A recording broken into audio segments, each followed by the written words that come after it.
Have you ever felt it? That moment when the night feels wrong, when you know something's out there but you can't quite see it? Marco and I thought it was just another weekend alone. Snacks, games, freedom. Until someone called his name, and from that moment on, nothing felt real anymore. It was so dark outside that the street in front of the house almost disappeared. No moon, only a single street lamp at the intersection that was barely working and kept flickering, enough to cast eerie shadows, but too little to really see anything. A thick fog crawled over the asphalt, pooling in the dips and muffling sounds, as if the world were wrapped in cotton. The trees stood bare, their branches like black fingers in the wind. The leaves on the ground weren't the usual autumn orange, but dark and damp, almost black in the lamp's glow. Everything felt frozen and wrong.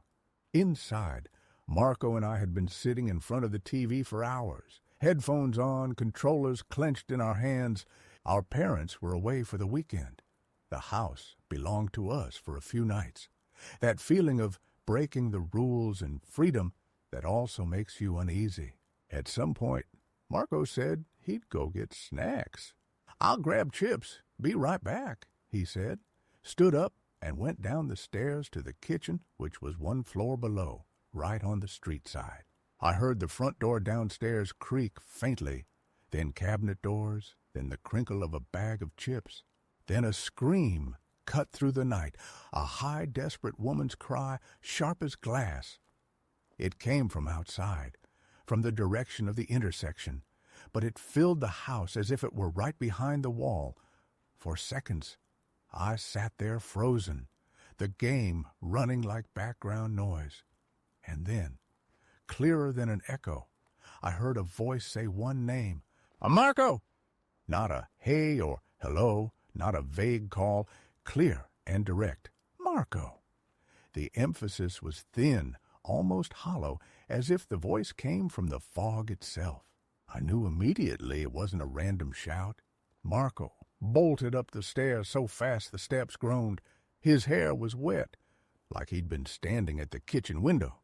Without a word, he slammed the door behind him, locked it, and breathed hard. "What happened?" I asked. He looked like someone who'd seen something you can't just shake off. "I saw her. I saw her from the kitchen window," he said barely audibly. "She was standing at the intersection. She called my name." I felt a chill run down my spine. "You saw someone? Who?" "She was standing there, motionless. She called Marco. Not just any name. My name." His hands trembled slightly. He seemed half outside still, like whatever he'd seen hadn't let him go. We turned off the console and the lights. The darkness in the room suddenly felt so heavy you could cut it. We sat on the bed and whispered, trying to calm ourselves with half-hearted explanations. A prank, someone drunk, a neighborhood kid with a phone. But Marco's gaze stayed fixed on the window, unable to look away. Then someone rang the doorbell. "What was that?" Marco asked. "Check the camera," I hissed. Marco grabbed his phone and opened the app. The camera feed was grainy and black and white. The front yard looked like a small, still square. In the corner, the timestamp blinked. A few minutes ago.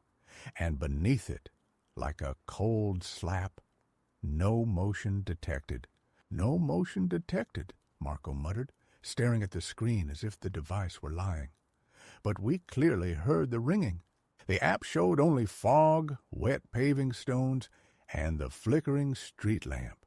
No person, no silhouette. Then we heard a soft calling outside, a thin, plaintive girl's voice. It wasn't loud, but close enough that you could make out the words. The tone was strange, too even, too monotonous, like someone humming an old tune. Marco shivered. "That sounds like—" He trailed off. "That sounds like the girl who died at the intersection back then." We thought about calling the police for a moment. Then we dismissed the idea.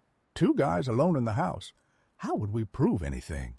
How could we explain that a girl in white had called our name and the cameras showed nothing. We played with the fear and decided to stay quiet.